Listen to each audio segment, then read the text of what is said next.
30초만 있다 시작하도록 하겠습니다.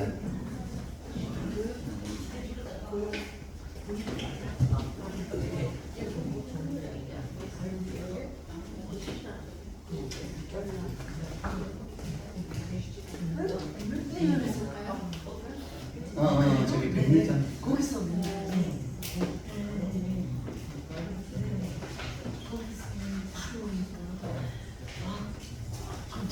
식사 어떻게 잠은 편히 주무셨어요? 네.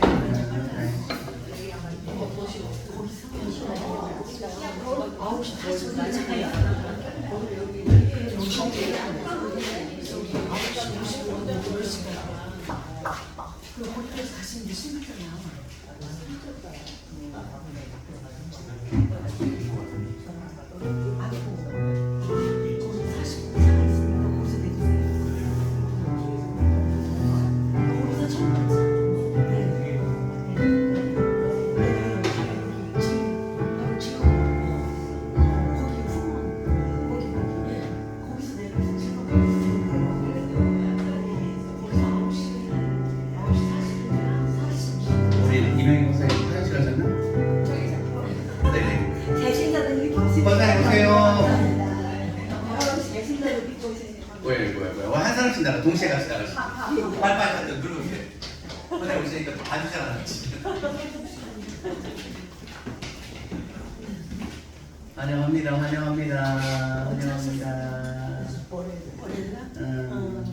잘하셨네.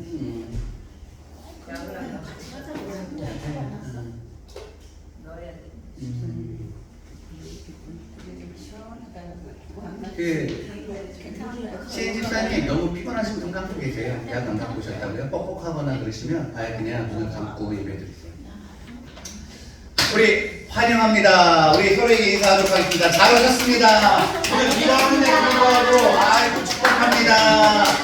우리 안성에서 오신 우리 안성팀 축복합니다. 축복하고 들으셨습니다. 우리 혜진의 선생님 비 오는데 잘 오셨습니다. 우리 박 권사님 환영합니다. 할렐루야. 오늘 곱게 입고 오셨네. 환영합니다. 또 수술하시고 몸 불편한데 오시기도 하고 또 우리 김영숙 권사님은 우리 병원 가신다고 하셨고 강도사님은 조용히 요즘 안 보이잖아요.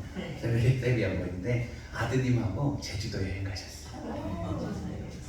너무 좋은 날씨 가셨습니다. 그래서 오늘 오셔서 내일부터 아마 오실 것 같아요. 박기신 사님은 병원 간다. 아 맞죠. 지난주에 병원 가신다고 얘기했어요. 맞아요.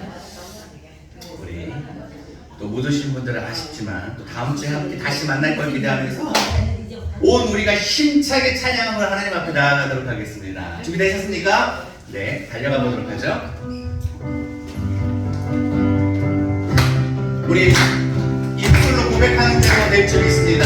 나 자유 얻었네, 나 자유 얻었네, 너 자유 얻었네, 우리 자유 얻었네.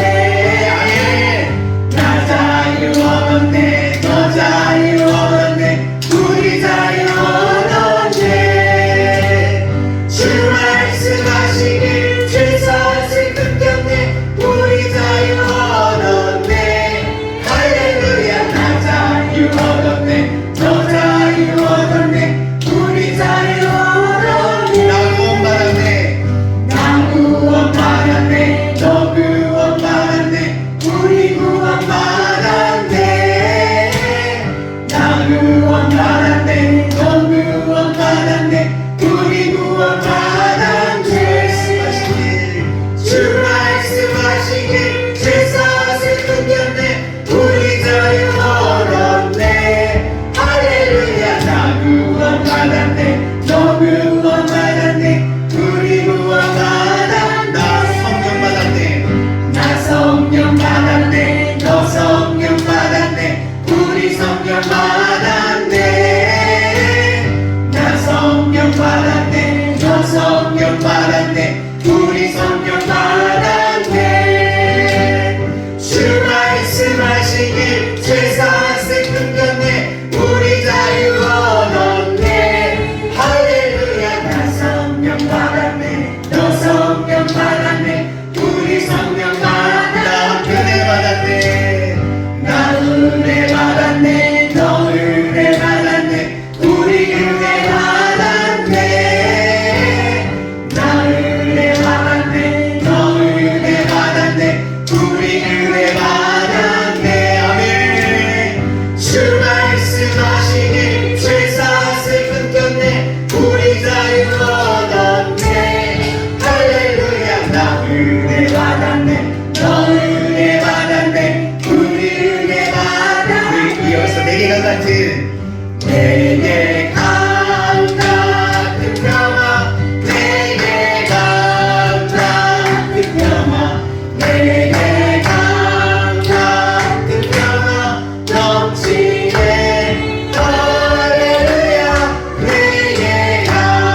우리 찬송가 428장입니다. 내 영혼의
마지막 곡이 있습니다.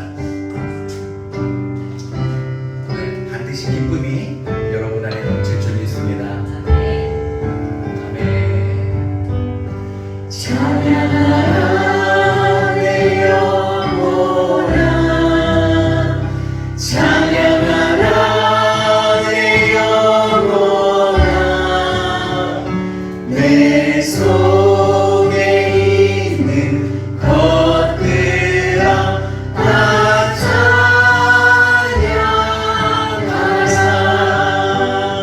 감사하라 내 영혼아,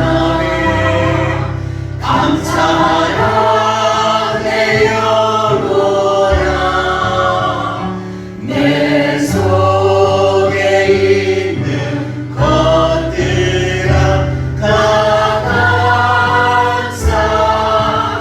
감사하라.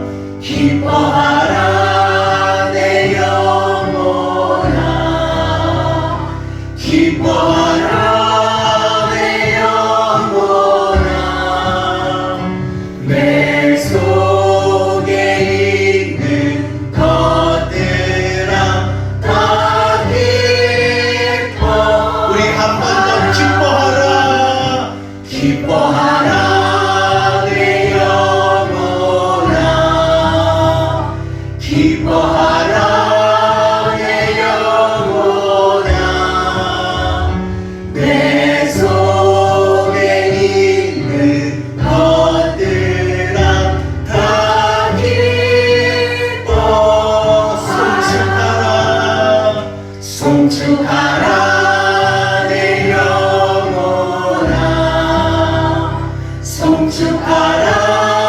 내 영혼아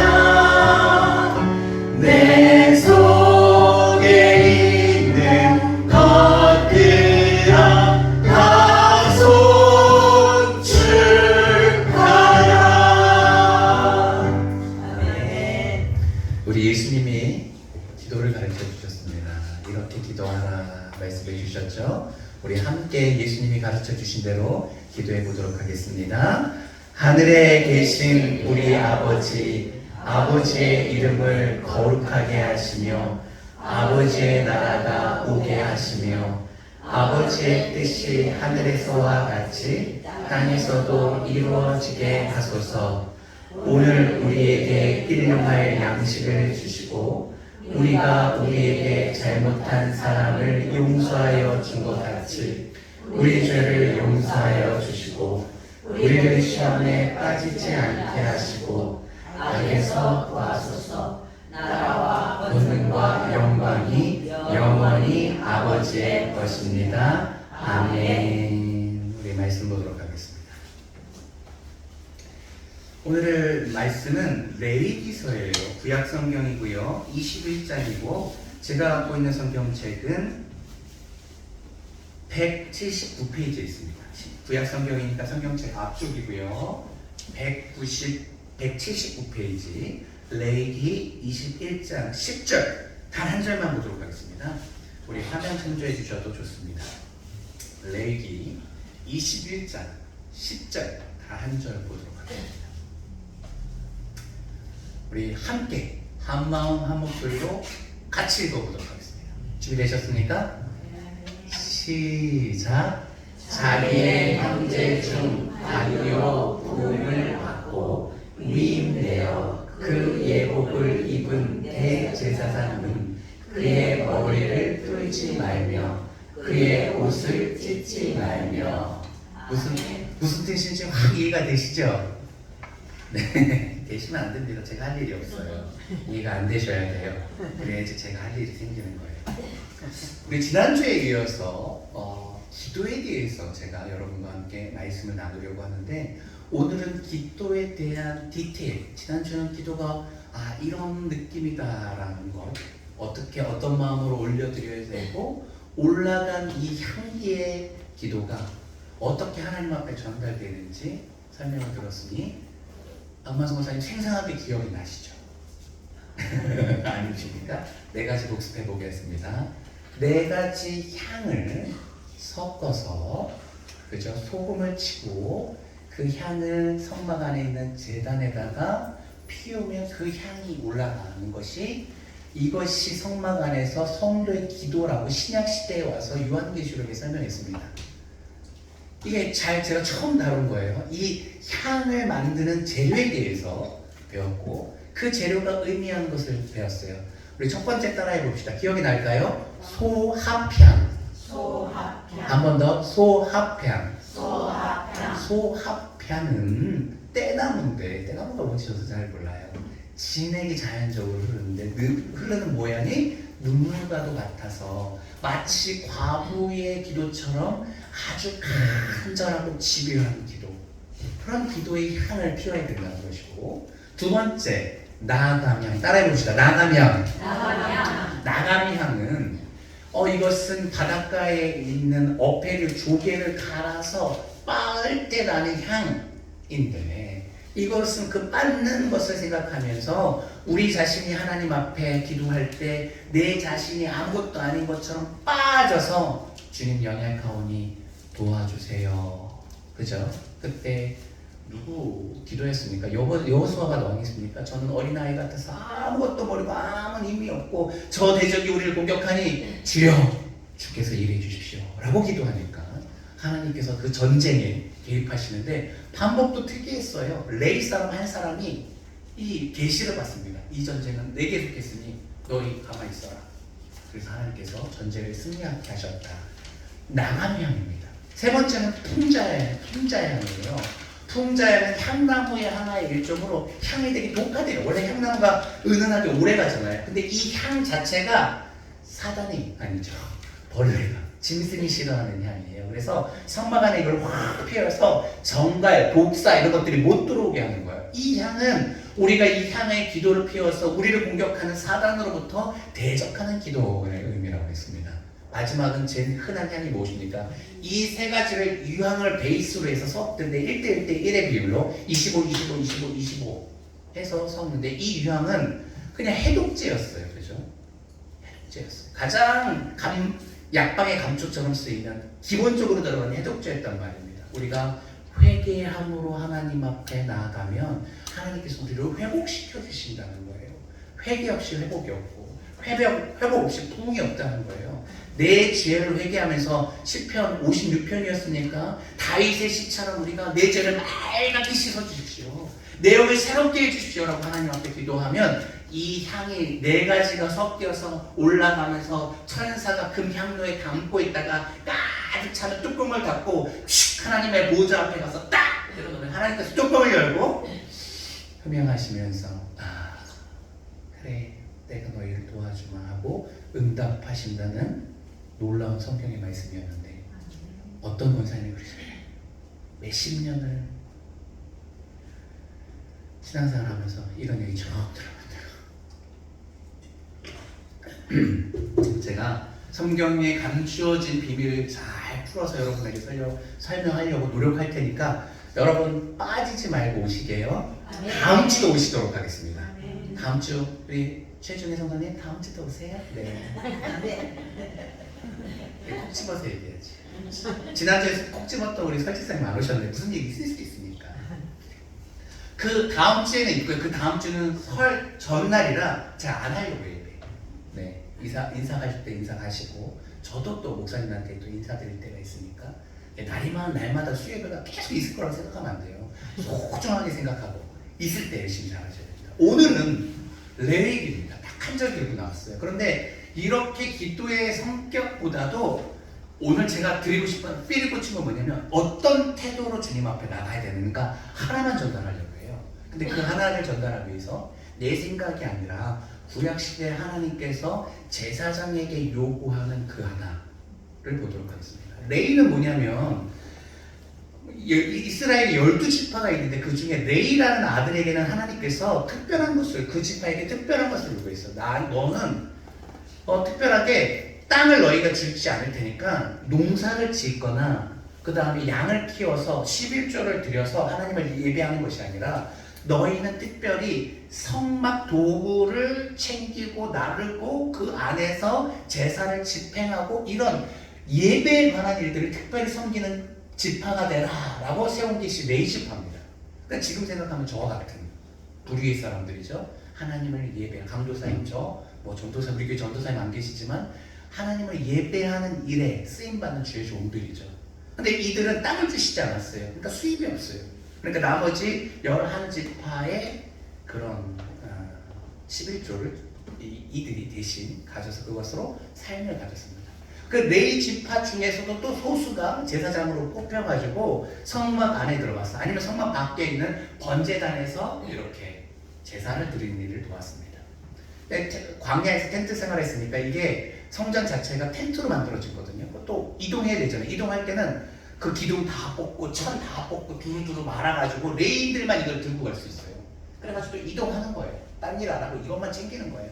다시 또 여기서 머물라 그러면 구름기둥이 딱 내려오면 거기서 자리 잡고 제일 중앙에 성막을 쫙 피고 중심 있으면 나머지 세 지파 동서남북 주변에 이렇게 쫙 자리를 포진하고 지내는 게 광야 생활이었습니다. 근데 광야 때 주님께서 이런 말씀을 모세를 통해서 주셨어요. 우리 10절 다시 한 번만 읽어보도록 하겠습니다. 한 번만 더 읽어볼게요. 시작. 자기의 형제 중 렘류로 부음을 받고 위임되어 그 예복을 입은 대제사장은 그의 머리를 풀지 말며 그의 옷을 찢지 말라. 레위인들에게 준 말씀이니까 레위인들 중에서 그 형제들 중에서 관리로 부음을 받은 사람, 관리로 부음을 받고 위임되어 그 예복을 입은 대제사장은 제사장을 말하는 거예요. 그 중에서도 제사장이 있고 그 제사장 중에서도 대제사장은 이 사람을 세우기 위해서는 기름을 붓습니다. 이게 출애굽기에 나왔던가 그럴 거예요. 출애굽기 보면 기름을 부어서 제사장을 삼습니다.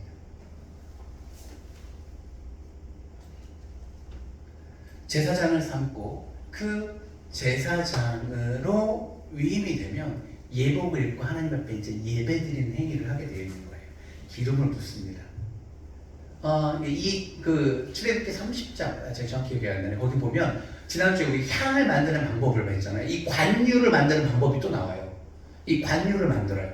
그리고 머리 관유를 만들면 또 이거를 그 제단 안에 이렇게 바르면 그 제사를 드리기 위한 기기가 있을 거잖아요. 그거에 그릇 같은 데 바르면 그 기기가 거룩해진다 주님께서 말씀하셨어요. 이거 뭐 그 기름 바른다고 실제로 거룩해지겠습니까? 하나님께서 그렇게 여기겠다는 거예요.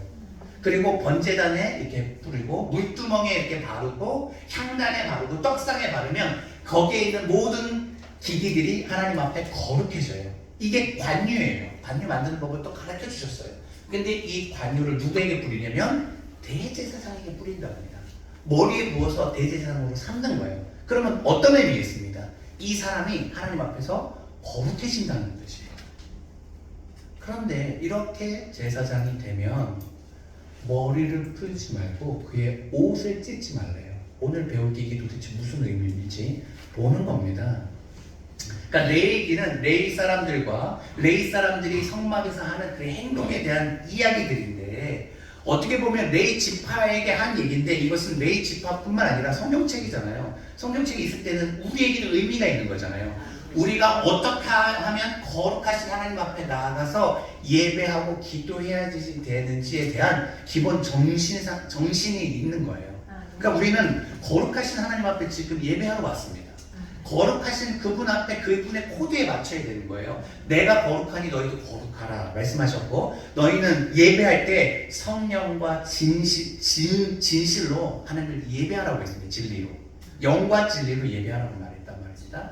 그러니까 우리가 어떤 마음으로 하나님 앞에 예배하고 어떤 태도로 하나님 앞에 기도해야 되는지 아무튼 기도의 태도 어떤 정신에 대해서 오늘 한 가지를 얘기하려고 합니다.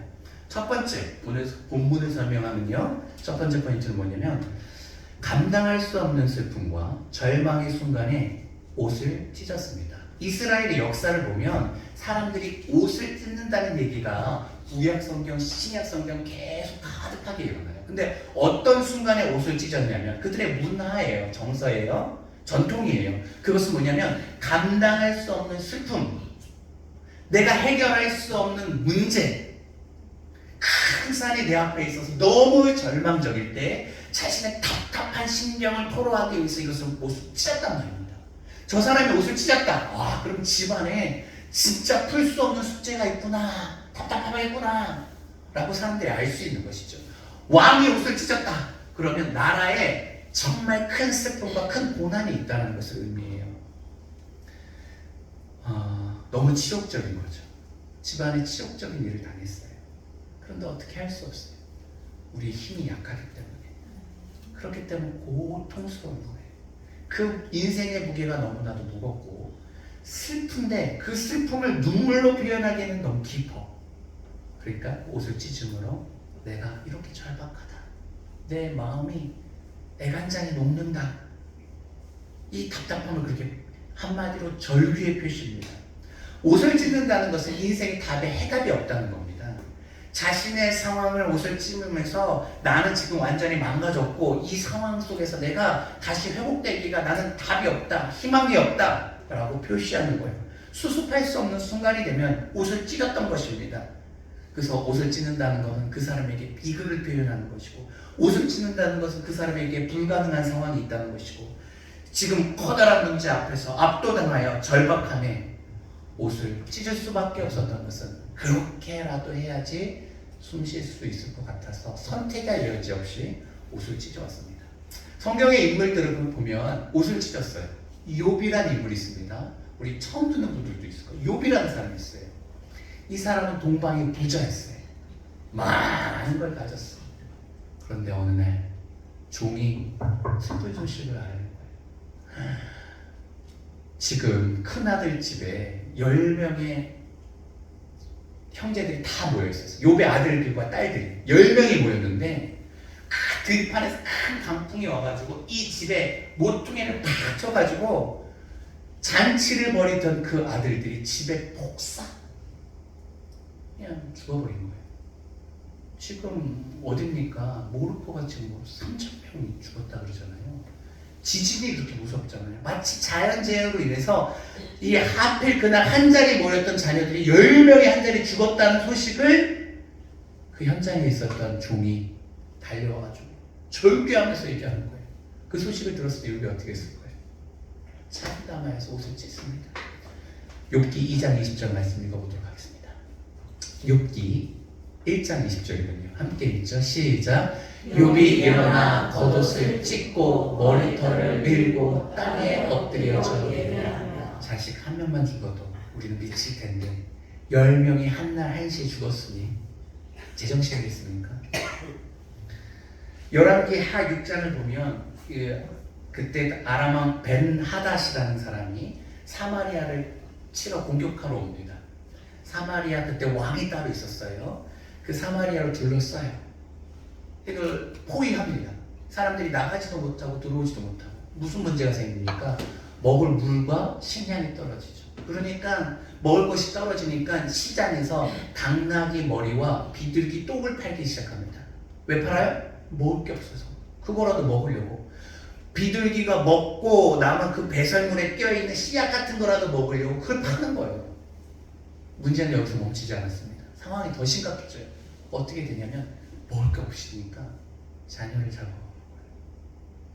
이 사마리아 왕이 도성을 돌아다니는데 어떤 여자가 이렇게 얘기하는 거예요. 막 우성성거려요. 막 싸움판이 벌어졌어요. 그래서 가서 들어보니까 어제 내 아들 먹었으니까 오늘 네 아들 내놓으라고. 삶아 먹자고. 그게 불편하지 않냐고.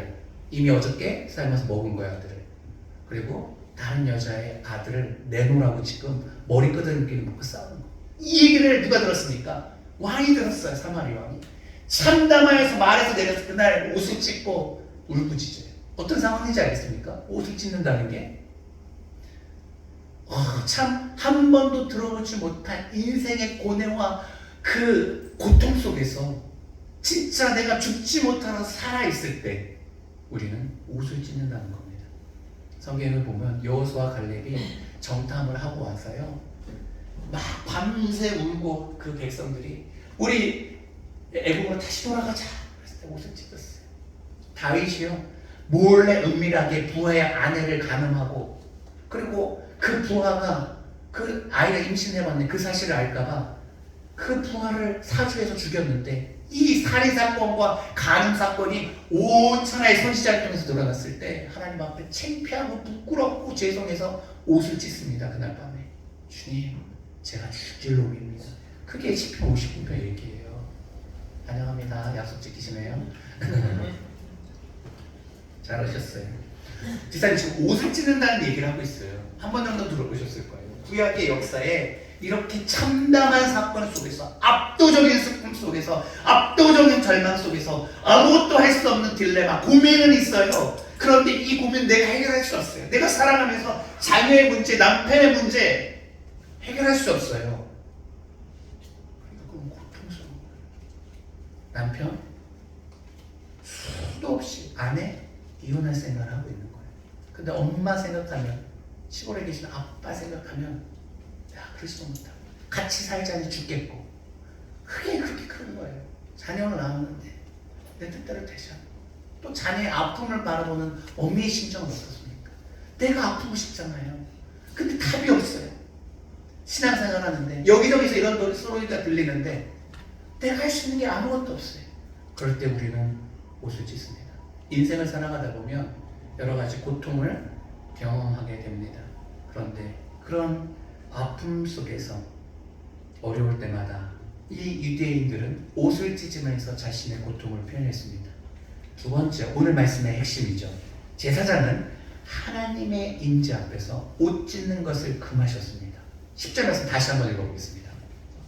10절 말씀 다시 읽을게요. 시작. 자기의 형제 중 관유로 부름을 받고 위임되어 그 예복을 입은 대제사장은 그의 머리를 풀지 말며 그의 옷을 찢지 말며. 옷을 찢지 말래요. 근데 대제사장은. 제사장은 기름 부어서 제사장이 되었습니다. 레위 지파 중에서 제사장이 됐고 그 중에서 대제사장은 그 중에 단 한 명이에요. 우두머리예요. 그는 그 예배를 드리는 성소의 안에 또 들어가면 지성소가 있고 지성소 안에는 제가 지난주에 말씀드렸죠. 천막 안에는 하나님의 법계 율법이 담겨져 있는 만나의 쌍나 지팡이 그리고 만나가 담겨져 있는 그 특별한 함이 있어요. 함. 거기에 뚜껑에서 하나님께서 임재하신다고 하셨고 사람을 대표로 대제사장을 만나주신다고 하셨어요. 근데 그 대제사장은 하나님의 임재로 가는 그 대제사장은 아무리 힘든 일이 있어도 아무리 고통스러운 일이 있어도 옷을 찢지 말라는 겁니다. 왜 그렇습니까? 일반 다수의 사람들은 어려울 때 옷을 찢습니다. 슬픔과 절망의 표현이라고 말씀드렸습니다. 그리고 그것이 허용되었습니다. 그러나 제사장이라면 그것도 대제사장이라면 그리하지 말라는 겁니다. 가정과 민족이 아무리 절망적인 사건이 오더라도 그 상황이 너무 크고 깊고 고통스럽고 강해서 내가 해결할 수 있는 여지가 1도 없다 할지라도 그런 절박한 상황 속에서도 하나님의 임재를 경험하는 너는 그러면 안 된다는 거예요. 왜 그랬을까요? 하나님이 문제의 해결자라는 겁니다. 답이 없지 않다는 거예요. 세상 사람들은 이 진영 밖에서 옷을 찢고 쌩 난리를 칠지라도 너는 지금 하나님의 임재가 있는 성막 안에서 일하는 사람이고 더더구나 내 임재가 있는 시온소 앞에서 나와 만나는 그런 니인데 네가 그것을 옷을 찢는다는 것은 나의 무능력을 말하는 게 아니냐라는 것이죠. 의미가 조금 다가오죠. 여러분 하나님은 사람이십니다. 아멘. 하나님은 역사하시는 분입니다. 아멘. 우리가 생각하고 우리가 해결할 수 없다고 생각하는 한계를 뛰어넘어서 역사하시는 분이십니다. 아멘. 그분이 계시기에 우리는 소망이 있는 거예요. 지난주에 얘기하면서 기도는 소망이라고 말씀드렸습니다. 우리가 기도하는 한 우리에게 절망이 없다고 말씀드렸어요. 아멘. 그래서 우리 모두는 기도하는 사람이 되어서 소망 있는 사람이 되어야 되고 옆에 있는 분에게 제가 고백하라고 그랬잖아요. 우리 자매님은 소망의 사람입니다. 이유가 있는 거예요. 강조하기 위한 거예요.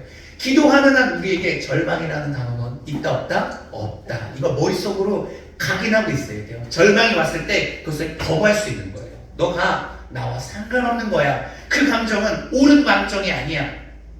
라고 거부할 수 있는 거예요. 그런데 하나님께서 특별히 대제사장에게는 인생의 좌절을 금지시킨 거예요. 왜냐하면 나는 너에게는 내가 있다는 겁니다.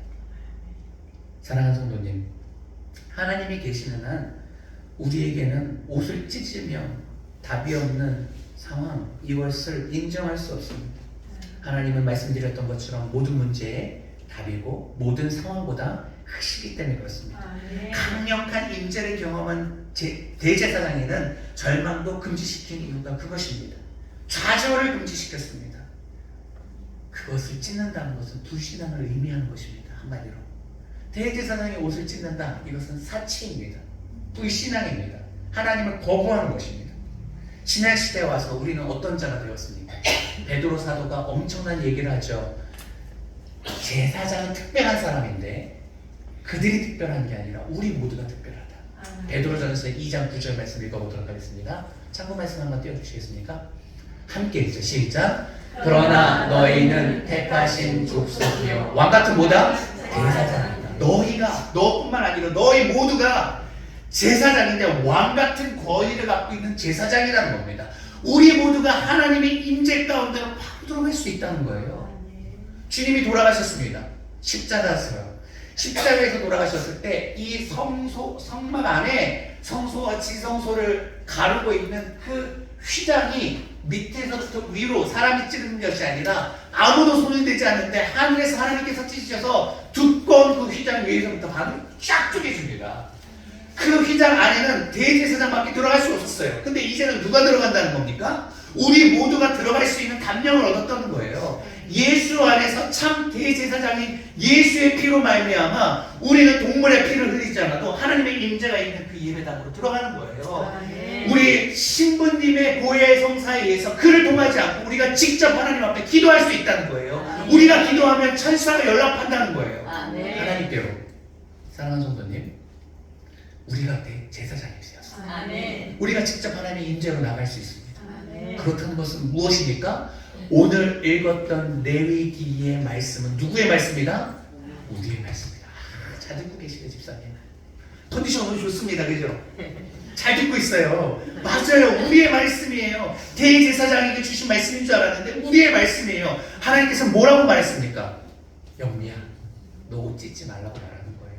지훈아, 목회가 그냥 교회 하늘꿈교회 어느 날 핵폭탄을 맞아가지고 네 마음이 천갈래 만갈래 찢어져도 너 옷 찢지 말라는 거. 왜? 하나님의 임재의 곳으로 들어가면 되는 거예요. 우리가 살다 보면 아픈 일을 겪어요. 배우자 같이 평생 100년 해로했으면 좋겠는데 먼저 가는 걸 우리가 붙잡을 수 없단 말입니다. 얼마나 큰 상처입니까? 심지어 자녀가 먼저 가기도 해요. 그것을 보내 심령이 어떻겠어요?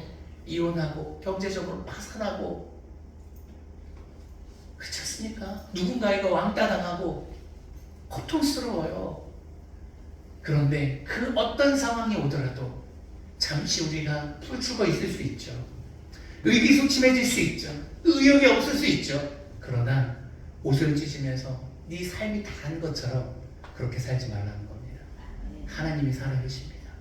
그리고 하나님의 임재가 있는 이 예배당으로 나오라는 거예요. 이곳에서 하나님을 만나라는 거예요.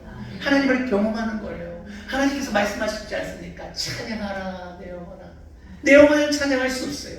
감사할 수 없어요. 기뻐할 수 없어요. 어떻게 송축합니까? 이 상황 속에서. 그러나 욥이 그렇게 했습니다. 주신 이도 하나님이시오. 가져가시는 하나님이 맞습니다. 나는 내 입술로 범죄하지 않겠고 오직 주만 바라보겠습니다.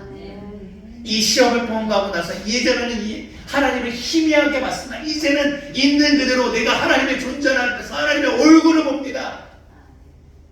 시험을 이기면 하나님이 더 큰 은혜를 우리에게 베풀어 주시는 거예요. 배가의 축복을 부어 주시는 거예요. 삶의 막다른 골목에 이르렀을 때 마음을 찢지 아니 옷을 찢지 마시고 마음을 찢으셔야 됩니다. 그렇습니다. 하나님의 임재로 우리가 들어가서 하나님의 임재라는 건 하나님이 이 안에 내려와 계시다는 거예요. 두세 사람이 모인 곳에 예수님이 함께 하시다고 했어요. 성령의 주님의 영이 우리와 함께 계셔요. 여기 보이지 않지만 주님이 김준 목사의 설교를 듣고 계시고 우리의 기도를 듣고 계시고 우리의 마음을 보고 계시는 거예요.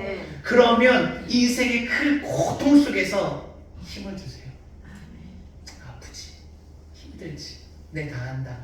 나도 사람으로 와서 그 왕따, 그 오해, 그 모욕, 그 수치 다 당해봤다.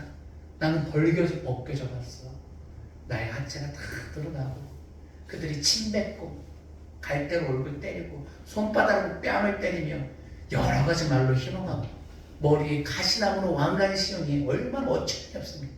얼굴이 피범벅이 되고 못에 매달려도 받고 나무에 매달려도 받고. 근데 우리가 그 예수 그리스도를 주의 임재가 있는 곳에 와서 얘기하면 주님께서 우리를 위로해 주십니다. 솟아날 구멍을 마련해 주시는 거예요. 그래서 우리가 주님 앞에 나갈 때 주님 나를 새롭게 하소서. 내 영과 내 마음에 새 영을 부어주소서. 아저씨가 지나갔는데 혹시 배달시켜 먹는 겁니까? 아직 아닙니까? 네, 운동하러 오신 분인가 봐요. 세 번째, 우리는 마음을 찢으며 권사님 만나봅니다. 우리 교회에서 똑똑거리면 받아주시면 돼요. 그냥 세 번째 포인트는, 첫 번째는 다시 반복해서 말씀드리면 감당할 수 없는 슬픔, 절망의 순간에 옷을 찢었습니다. 두 번째는 제사장은 하나님의 임재 앞에서 옷 찢는 것을 금하셨습니다. 세 번째는 우리는 마음을 찢으며 하나님의 임재로 들어가는 기도를 드려야 됩니다. 마태복음 26장 65절 말씀 읽어보도록 하겠습니다. 함께 읽죠. 시작. 이에 대제사장이 자기 옷을 찢으며 이르되 그가 신성으로 하는 말을 하였으니 어찌 더 주님을 요구하여 보라 내가 지금 이 신성으로 하는 말을 들었다 하도다. 예수님이 붙잡혀서 대제사장 앞에서 신문을 받습니다. 네가 하나님의 아들이냐? 그랬더니 예수님이 대답하지 않고 네가 말한 대로 내가 나중에 이 땅에 다시 오시리라. 재림에 대해서 말씀해 버립니다. 그러니까 이 대제사장 입장에서는 어이가 없는 거예요. 야, 이 친구가 진짜 하나님을 모욕하네, 신성 모독하네 하면서 너무 참담해서 옷을 찢습니다. 누가요? 대제사장이. 찢으면 돼요, 안 돼요? 안 돼요. 율법을 지키는 거니까 안 지키는 거야? 안 지키는 거예요. 하나님을 섬깁니까? 안 섬깁니까? 안 섬기는 거예요. 그런데 더 아이러니한 것은 이렇습니다. 하나님께서 옷을 찢지 말라고 한 것은 하나님의 임재로 들어가는 대제사장은 그럴 권리가 없다는 거예요. 하나님을 바라보라는 거예요. 네 인생의 모든 문제, 대제사장은 그 자신의 백성들을 책임지는 걸 아닙니까? 인류의 모든 문제를 내 안에서 해결할 수 있다는 징표인데 지금 대제사장이 옷을 찢었는데 그 앞에 누가 계십니까? 만왕의 왕이신 하나님이 계시는 거예요. 눈앞에 왕이 계시는 거예요. 천지를 창조하신 예수님이 계시는 거예요. 예수님이 인간의 몸을 이 땅에 입고 왔지만 그가 하나님이라는 것을 너무 잘 보여줬습니다. 병자를 고치셨어요. 누가 고칠 수 있어요? 하나님이 고치죠. 귀신이 그를 통해서 나갔어요. 누가 고칠 수 있어요? 하나님이 귀신을 멸한다 말씀하셨단 말입니다. 병자를 고치고 귀신을 내쫓고 풍랑을 향해서 바람아 잠잠하라 했으니 그 바람이 잠잠했습니다. 누가 바람을 향해서 잠잠하라 하면 바람이 말을 듣습니까? 하나님이 아들이라는 걸 보여주는 거예요. 그리고 심지어는 무리를 걷습니다. 심지어는 죽은 자를 3명이나 살려내십니다. 근데 이 얘기를 대제사장, 서기관, 바리새인들이 알았을까요? 몰랐을까요? 서민들보다 더 잘 알았어요. 쫓아다니면서 스토킹했어요. 저 친구 뭐 하나? 어디까지 행하나? 그러면 그걸 봤으면 하나님의 아들이라는 걸 알아야죠. 하나님이라는 걸 마음을 조금만 열면 알 텐데 왜 안 믿습니까? 내가 그를 뺏어간다고 생각했기 때문에 그를 죄인으로 몰았습니다. 그 신문하면서 하나님 앞에서 지금 옷을 찢고 있는 거예요. 불경건 중에 불경건이고 불신앙 중에 불신앙이고 하나님을 모독하는 행동은 예수가 하는 것이 아니라 그가 하고 있는 것이죠. 우리는 많은 문제에 노출되어 있습니다. 사단은 우리를 옷을 찢을 수밖에 없는 상황으로 몰아갈 것입니다. 시련, 역경, 질병, 죽음, 파산, 이혼, 다툼, 분리, 결별, 정신적 고통으로 인생에 답이 없다라는 것을 스스로 결론 내게 합니다. 그리고 말하죠. 나는 끝났다. 나는 실패자이다. 나는 호흡이 있어서 하는 것이지 살 이유가 없다. 어느 날 그냥 자녀들을 위해서 보험이나 들어서 죽어야 되겠다. 그것도 살만한 거예요. 앞뒤 따지 다른 사람 생각하지 않습니다. 내 부모가, 내 형제가, 내 자녀가 얼마나 고통스러울지 생각하지 않고 죽을 궁리만 합니다. 이것이 인생이고 연약한 인생에게 역사하는 사단의 계략입니다. 그러나 하나님은 그런 인생을 살라고 말하지 않습니다. 옷을 찢지 말라는 건 무엇입니까? 내가 끝이라고 얘기할 때까지 너는 끝이 아니다라는 걸 얘기합니다. 우리는 끝이라고 말할 수 있는 권리도 힘도 자격도 없습니다. 모든 판단은 하나님께서 하십니다. 천국으로 보내는 것도 하나님이 하시는 것이고 지옥으로 보내는 것도 하나님이 하시는 건데 네가 짓게 뭔데? 네 인생을 네가 결정해서 그렇게 결론 짓느냐는 거예요. 그것은 사단의 역사지 하나님의 음성이 아닙니다. 하나님은 우리에게 절망을 허락하지 않았습니다. 그러므로 집안이 풍비박산 나도 모든 것을 잃어도 하나님은 여전히 살아계시고 그가 우리를 주목하고 있고 그가 계시는 한 하늘이 무너져도 솟아날 구멍은 있다는 것입니다. 여러분 앞에 보이는 산이 아무리 클지라도 넘어설 수 있습니다. 우리 앞에 아무리 큰 강이 굽이쳐 흐를지라도 건너갈 수 있습니다. 지금 이 어두운 것이 동굴 같아서 답답하고 답이 안 나올지라도 반대편은 분명히 빛이 있는 동굴일 것입니다. 아니 터널일 것입니다. 아무리 길어도 빠져나갈 수 있습니다. 이것에 대한 소망을 품는 겁니다. 그곳에 하나님께서 우리를 기다리고 계실 것입니다. 우리는 하나님 앞에 서는 훈련을 해야 됩니다. 마음을 찢는 것이 아니죠. 옷을 찢는 것이 아니라 무엇을 찢어야 되겠습니까? 마음을 찢는 거예요. 옷을 찢을 수밖에 없는 상황 속에 있는데 그것을 믿음으로 이기고 하나님 앞에 임재 앞에 섰을 때 하나님은 상황이 옷을 찢어야 되는 것이 아니라 너의 죄악 때문에 너는 너의 마음을 찢어야 된다고 말씀하십니다. 유에서 2장 13절 말씀 보겠습니다. 2장 13절 말씀 함께 읽어주시겠습니까? 시작. 너희는 옷을 찢지 말고 마음을 찢고 너희 하나님 여호와께로 돌아올지어다. 그는 은혜로우시며 자비로우시며 노하기를 더디하시며 인애가 크시다. 뜻을 돌이켜 재앙을 내리지 아니하시나니. 우리는 상황 속에 갇혀서 해결점을 찾지 못합니다. 그렇기 때문에 나는 무력해지고 무의미해지고 작아지고 실패한 것 같아서 삶을 마감하려고 하죠. 마음을 옷을 찢습니다. 근데 하나님께서는 옷을 찢지 말고 무엇을 찢자고 합니까? 마음을 찢자는 겁니다. 이 마음을 찢는다는 것은 문제의 핵심을 내 죄로 보는 거예요. 상황으로 보는 게 아니라. 누군가 나를 괴롭혀서 그 사람 미워서 고통스러워서 그 사람 때문에 못 살겠다 그랬는데 마음을 찢고 주님 앞에 나아가서 바짝 엎드리니 내가 괴롭혔던 많은 사람들의 형상들이 보이는 겁니다. 내가 상처 줬던 오랜 기억들, 잊혀진 생각들이 떠오르는 거예요. 아, 나도 진짜 못된 놈이구나 나를 깨닫게 되는 거예요.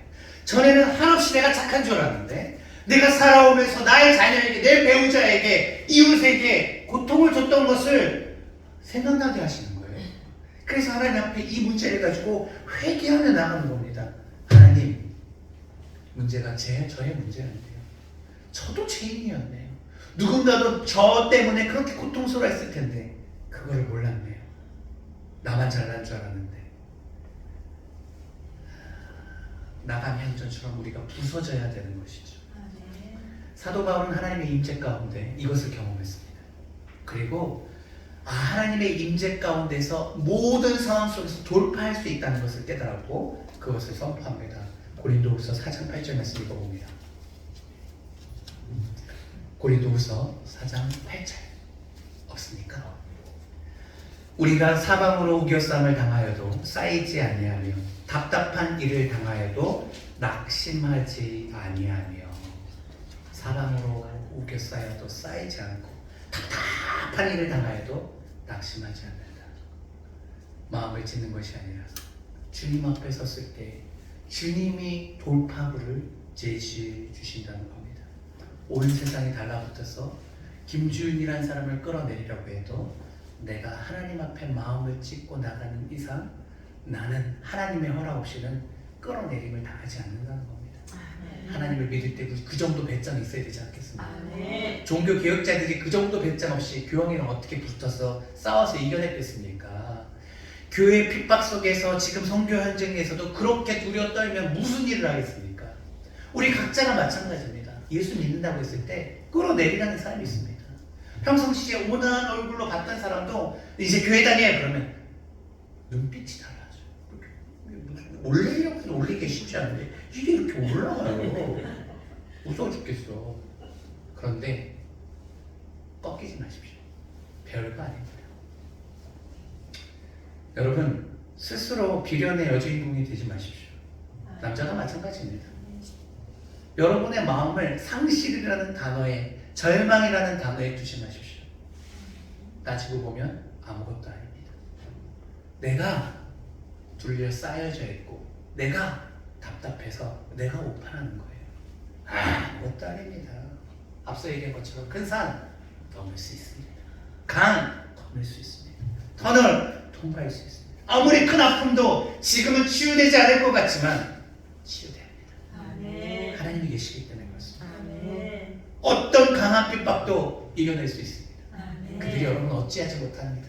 마귀 같고 사탄 같고 압제자 같고 권력자 같지만 주님을 향한 우리의 마음을 그들이 어떻게 받습니까? 우리가 더 강합니다. 여러분, 여러분의 마음을 주님의 신실한 약속에 붙들어 매십시오. 주변 사람들에게 내 인생을 맡기지 마십시오. 주변 사람들 때문에 내가 갈 길에 영향을 받지 마십시오. 나는 이렇게 말하는 거예요. 니네들이 뭐라고 해도 나는 내 갈 길 간다. 하나님 보고 가는 거예요. 하나님의 약속을 믿음으로 선포하십시오. 나는 꺾이지 않을 것이다. 나는 물러서지 않을 것이다. 하나님께서 강조하셨습니다. 주님 말씀이 너무 좋아요. 내가 반드시 너에게 복 주고 복 주고 복 주리라. 내가 너를 번성하게 하리라. 나는 말씀을 바꾸지도 않고 거짓말하지도 않는 자니 이것을 소망 삼아서 너의 영혼을 다칠 거기다 내려라. 흔들릴 때마다 말씀을 또 듣고 또 듣는 거예요. 주님은 우리에게 복 주시는 하나님이십니다. 우리를 번성케 하시는 말씀입니다. 금요일 말씀은 남들은 다 안 된다고 해도 김지훈 목사는 반드시 2배 복을 받을 것이다. 병대교회 장자교회가 될 것이다. 이렇게 믿고 선포하면 주님께서 주실 줄 믿습니다. 아무리 교회가 안 된다고 하더라도 하늘꿈교회는 될 것입니다. 모두가 철수한다고 해도 하늘꿈교회는 평택 땅에 남아서 평택 땅의 영혼 책임질 것입니다. 부흥할 것입니다. 세례 베풀 것입니다. 회심의 역사가 있을 것입니다. 모두가 하나님의 마음을 답답하게 해도 저와 여러분은 우리 하나님의 마음을 시험케 합시다. 그렇게 믿고 선포하면 그런 인생이 되는 겁니다. 다른 사람에게 여러분의 인생을 좌지우지하게 허락하지 마십시오. 누구 때문에 안 되겠어요? 누구 때문에 못 다니겠어요? 누구 때문에 다른 데 갈래요? 옷을 찢을 수밖에 없는 상황 속에서도 하나님은 그것을 금지하셨습니다.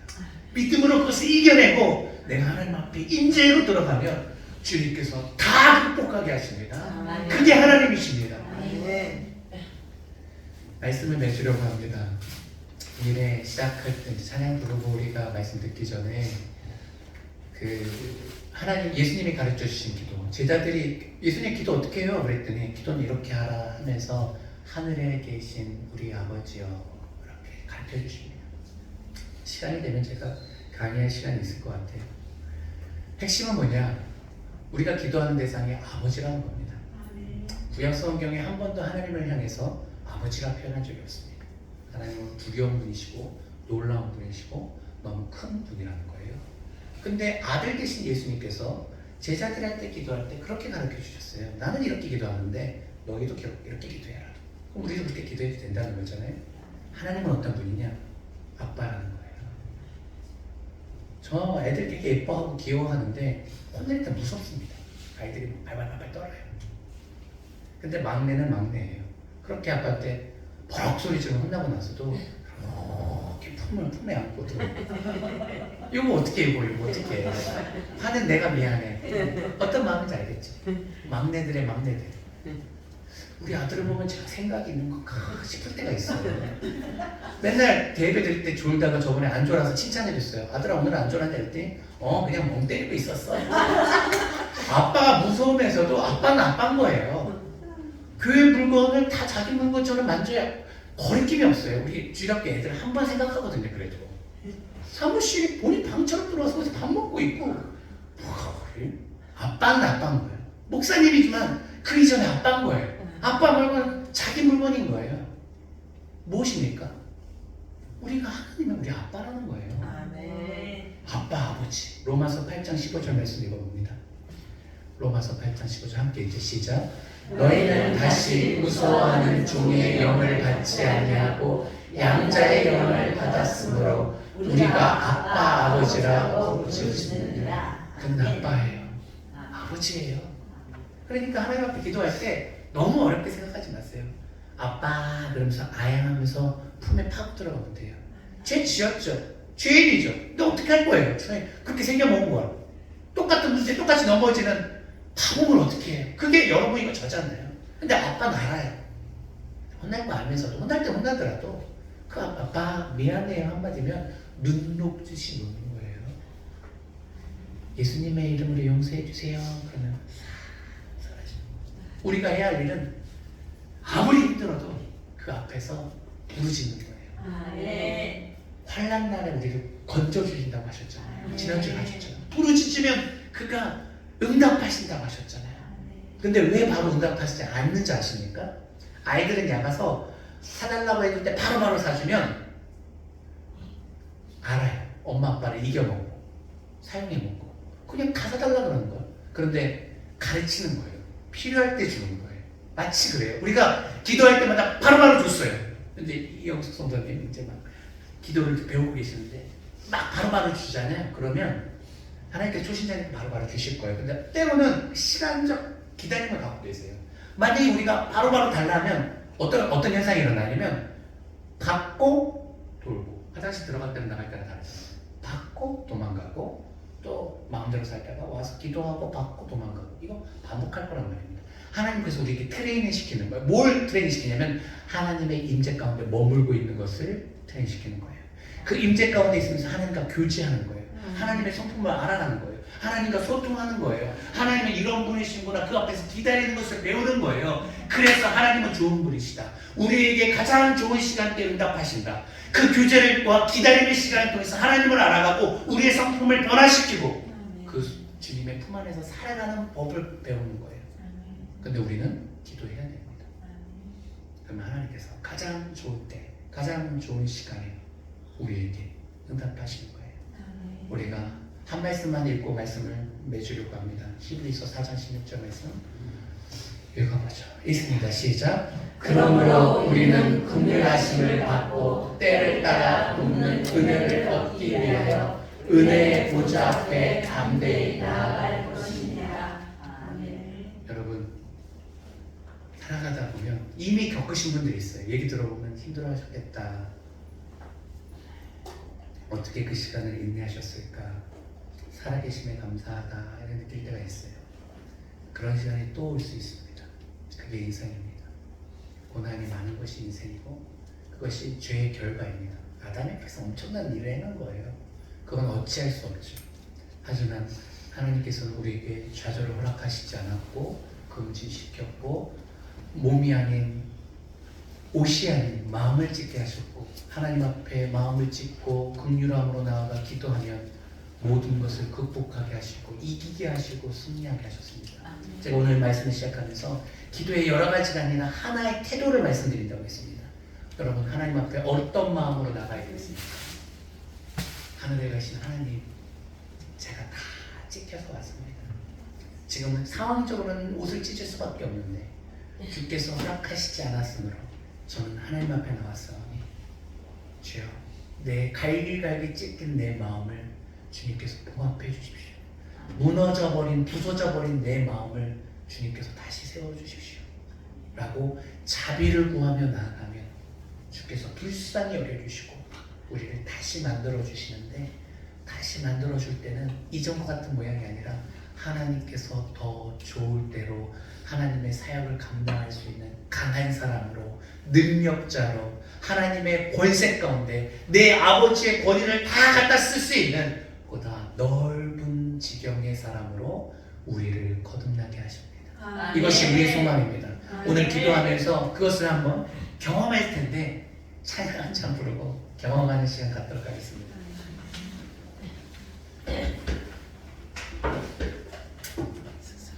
우리 함께 기도해요.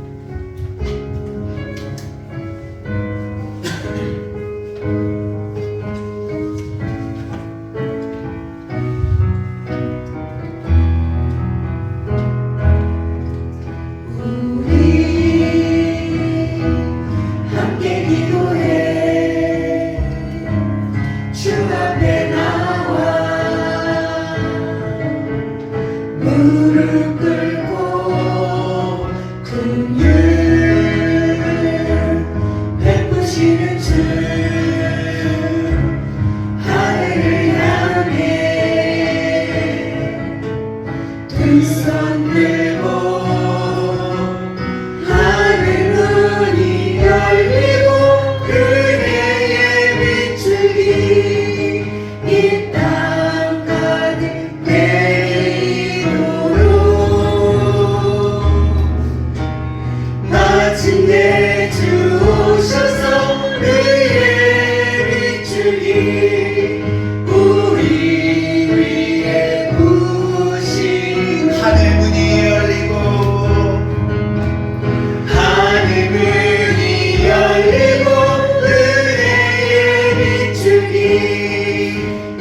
말씀을 생각하면서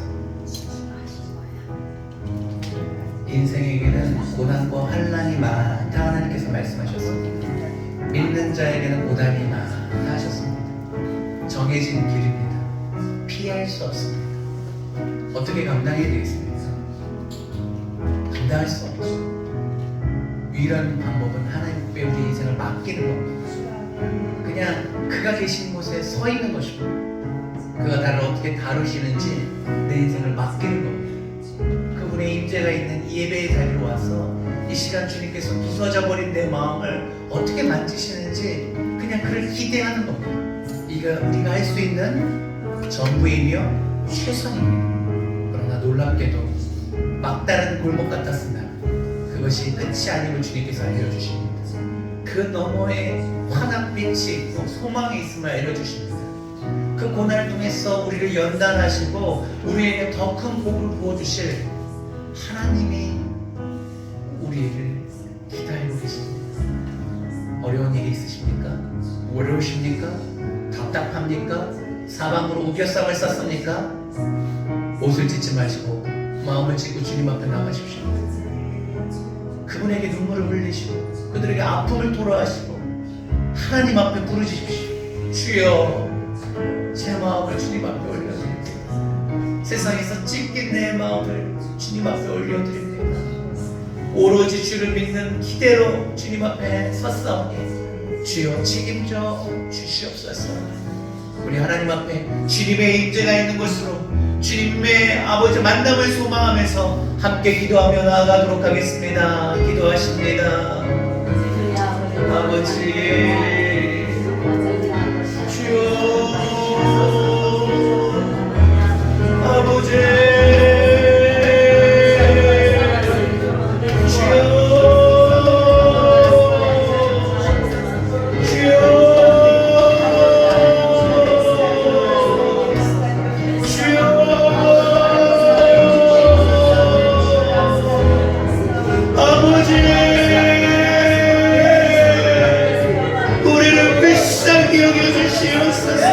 우리를 긍휼히 여겨주시옵소서. 주여 우리의 연약함을 불쌍히 여겨주시옵소서. 아버지 우리의 부서진 마음을 가지고 주님 앞에 웃을 찢을 수밖에 없는 우리의 상황 속에서 하나님만을 경외하며 하나님만을仰望하며 나아갑니다. 주여 신이 역사하여 주시옵소서. 불쌍히 여겨주시옵소서. 주여 이것을 주옵소서.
하늘에 계신 우리 하나님이라고 하셨습니다. 나의 하나님이 아니라 우리 하나님이 우리에게 인류할 영원한 양식을 달려고. 여기서 우리는 뭡니까? 형제자매 공동체를 말합니다. 우리가 기도할 때 혼자 기도하는 것이 아니라 함께 서로가 힘을 모아서 기도할 때 힘이 납니다. 하나님께서 역사하십니다. 반응합니다. 교회의 하나님이십니다. 공동체의 하나님입니다. 우리의 아버지십니다. 우리 기도할 때 좀 더 간절하게 기도합시다. 하나님, 우리 이곳에 임하셔서 지금 10분이 조금 넘는 분들이 예배하는데 주님 이곳에 임해 주십시오. 이곳에 방문해 주십시오. 주님 지나가지 마시고 이곳에 머물러 주십시오. 아멘. 주님이 지나가기만 해도 우리는 변화받을 수 있습니다. 주님이 스치기만 해도 우리는 충분히 위로받을 수 있고 회복될 수 있습니다. 간절하게 우리가 주님을 찾아야 됩니다. 주님 하늘 꿈교회 수요예배 이 시간 꼭 방문해 주십시오. 하늘을 나르고 임하셔서 권능으로 임하여 주시옵소서. 우리 간절히 부르십시다. 주여. 입술로 자신의 목소리를 내서 주여 한번 외치고 기도하도록 하겠습니다. 주여. 아버지 이곳에 임하소서. 이곳에 임하소서. 이곳에 역사하소서. 지나가지 마시고 이곳에 방문하소서. 주여 오른손으로 우리를 붙드소서. 주여 오른손으로 우리를 붙잡아 주시옵소서. 우리를 진짜 지나가지 마시고 어둠의 손으로 붙잡아 주시옵소서. 우리를 변화시켜 주시옵소서. 우리에게 새로운 믿음을 주시옵소서. 우리의 새로운 능력이 되어 주시옵소서.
충분히 지옥 같은 삶을 사는 이들이 분명히 있을 겁니다. 괜히 걱정이 배가 될까봐 말하지 못해도 자녀들이, 형제들이, 부모님이 여러분 가운데 지쳐 있을 수 있습니다. 내 문제에 우리가 휩싸여서 보지 못해서 그렇지 여러분의 자녀들이 신음하고 있고 남편이 하루하루를 버겁게 살아가고 있습니다. 부모님의 외로움에 고독하여 지쳐가고 있습니다. 이 시간 주의 마음을 주셔서 그 아픔을 보게 하시고 아버지 하나님 내 문제를 넘어서 기도하는 자 아버지 중보하는 자 되게 하여 주시옵소서. 우리 가정을 위해서 한 번 더 중보하며 기도하겠습니다. 한 번 더 기도하시지요.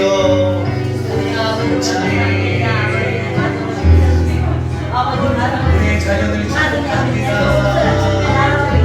우리 하나님 우리의 자녀들 축복합니다.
역사하여 주시옵소서. 가정 가운데 평화를 허락하여 주시옵소서. 가정 가운데 평화를 허락하여 주시옵소서.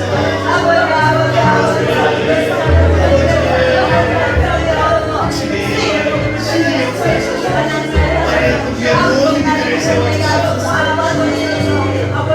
우리 교회를 위해서 기도할 때 10월 1일 날 우리 세례식이 있을 예정인데 대상은 한 5명, 4명 되는데 이게 잘 진행이 되지 않습니다. 잡히는 게 없습니다. 하나님, 우리의 힘으로 할 수 없습니다. 하나님께 하늘분께 올해 많은 우리 새가족들, 특히 초신자들을 보내주셨는데 예수 믿는 믿음을 주세요. 목사의 힘으로 할 수 있는 게 아닙니다. 주님께서 역사하셔야 됩니다. 예수가 구주임을 믿게 하여 주시고 예수님을 실제로 영접하여서 그냥 세례받는 형식이 아니라 진짜 믿음이, 진짜 영원한 생명이 사랑하는 우리 지체들 마음 가운데 임하게 하여 주시옵소서. 우리 많은 분들 세례받을 수 있도록 우리 한 분 한 분 생각나는 대상자들 축복하면서 기도하며 나아가도록 하겠습니다. 기도하십니다.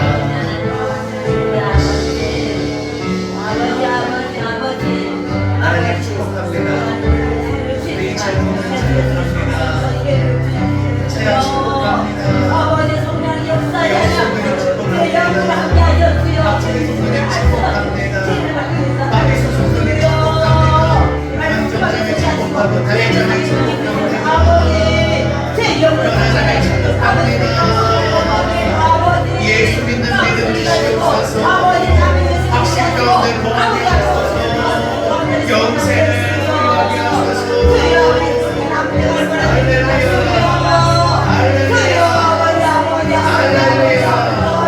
할렐루야. 주의 역사에 주시옵소서. 주의 역사에 주시옵소서.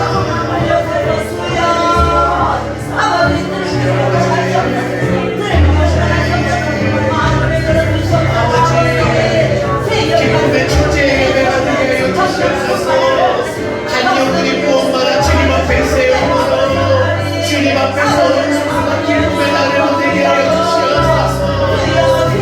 영원의 삶을 만드는 교회 되게 하여 주시옵소서. 우리가 있어서 하나님께서 역사하여 주시옵소서. 우리가 있어서 주님께서 역사하여 주시옵소서.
우리 지역을 놓고 기도하죠.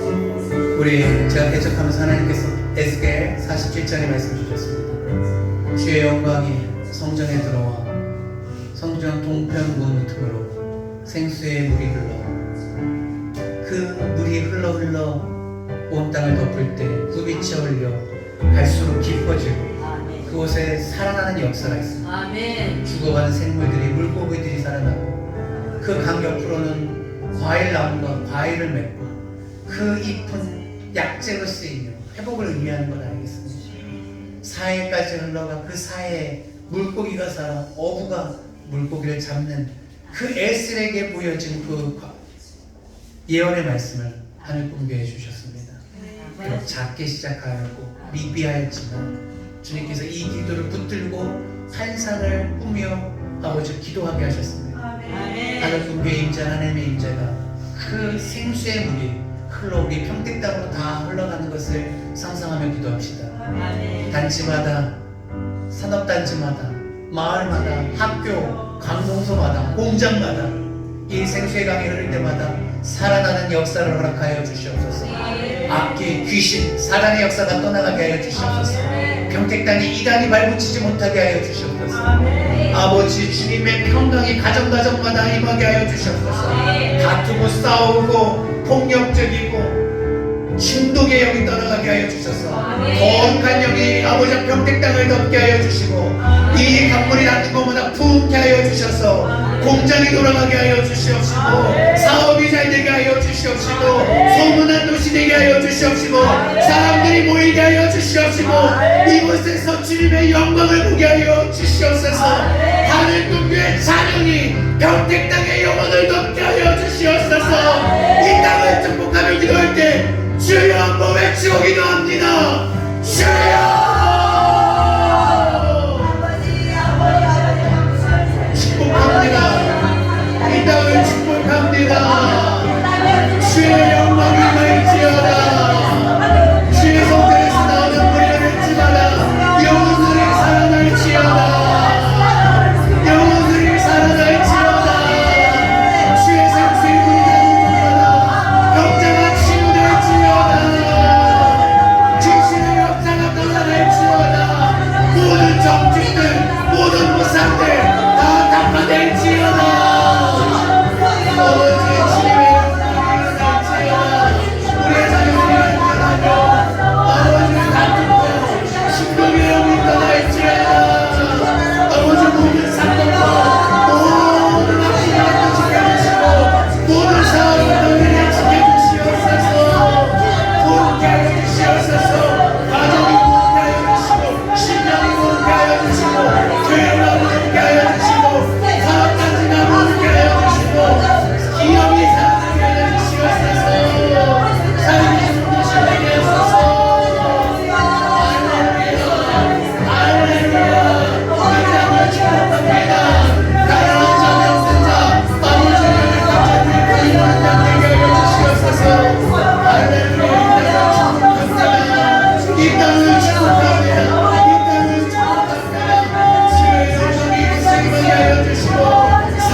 하나님 이곳에 주님의 귀한 임재가 있습니다. 삶의 문제가 많은 이들이 이곳에서 하나님의 임재 가운데 삶의 답을 찾게 해주십시오. 고통을 뛰어넘는 역사를 아버지 하나님 경험하게 하셔서 웃을 수 없던 그 얼굴에 웃음을 찾게 하여 주시옵소서. 우리 그런 한 영혼을 품고 기도하도록 하겠습니다. 주님의 임재 가운데 누구를 인도하시겠습니까? 우리 한 영혼 품고 기도하도록 하죠.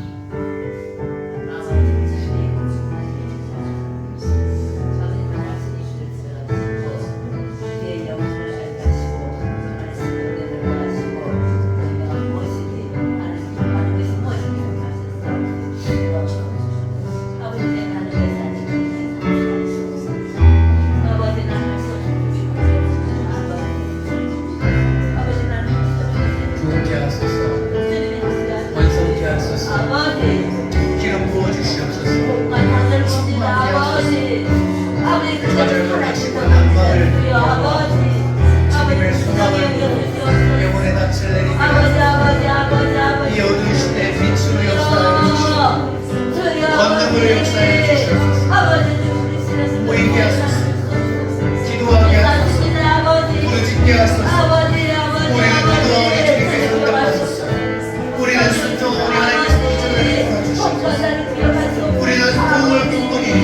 이 땅에 부흥을 허락하여 주시옵소서. 10년 10년마다 불을 내려 주시옵소서. 10년 10년마다 놀라운 변화의 역사를 허락하여 주시옵소서. 헤쳐나가게 해주시고 이기게 하여 주시고 강하게 하시고 권능으로 선포하게 하셔서 주님의 나라가 우리의 삶 가운데 임함을 보게 하소서. 할렐루야. 위대하신 하나님을 사랑합니다. 할렐루야. 하나님을 경배합니다. 하늘 그 교회의 진정한 왕이 되어 주소서. 통치하소서.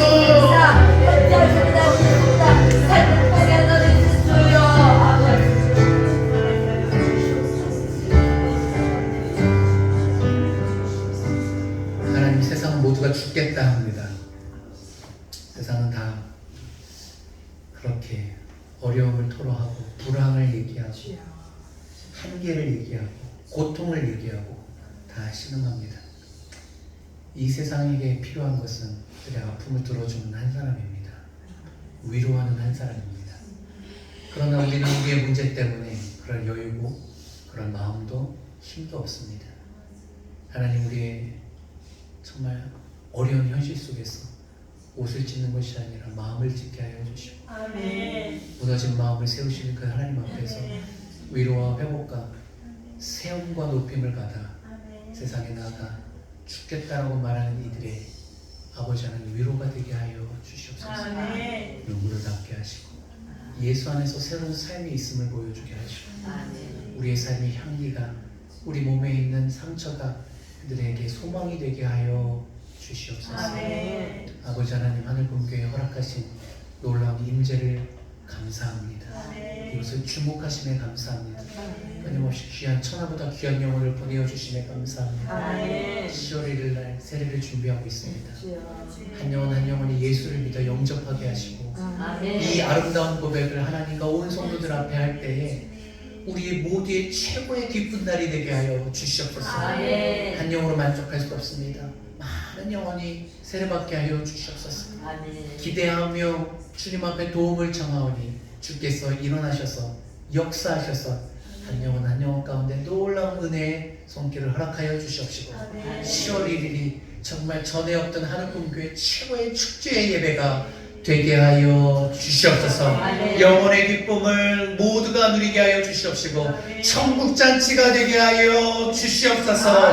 기쁨으로 감사하며 주님 앞에 올릴 때에 주님 더 큰 은혜도 구하오니 평택 땅에 50만의 영혼을 우리에게 허락하여 주셔서 영혼 구원하는 교회로서 힘이 겹도록 이 땅에서 수고하며 충성봉사하다가 주님 앞에 칭찬받는 인생 되게 하여 주시옵소서. 아버지 하나님 감사합니다. 예배 이후에 교제 가운데도 함께 하여 주셔서 기쁨이 넘쳐나게 하여 주시옵소서. 신실하시고 아름다우신 예수 그리스도 이름 붙잡고 간절히 기도합니다.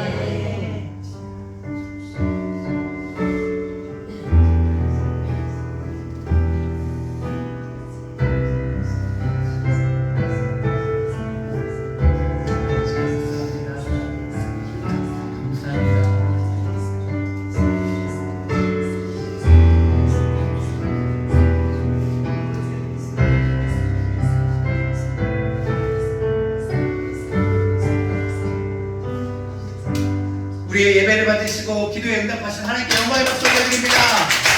할렐루야. 할렐루야. 네, 수요일날 작전에서 좀 수요일에 부흥시켜서 우리 금요일에 한번 따라잡고 성의 경쟁을 좀 해보려고 합니다. 일단 16명이 넘어야 돼야 되는데 다음 주를 기대해 보겠습니다. 오늘 개인적인 사정으로 빠지신 분이 있어서 이 멤버 그대로 한 번 더 오시고 16명 넘고 한 주간의 강학을 갖도록 하겠습니다. 네, 오늘은 우리 생선 구이를 배달시켰어요. 시장님 약속하셨죠? 오늘 드시고 가신다고 서비스님. 표정이 뭔가 다른 얘기를 할 것 같은 입술에 할 건데 너무 바쁘시면 가시면 바쁘시면 가시고 다음 주까지는 예배가 있고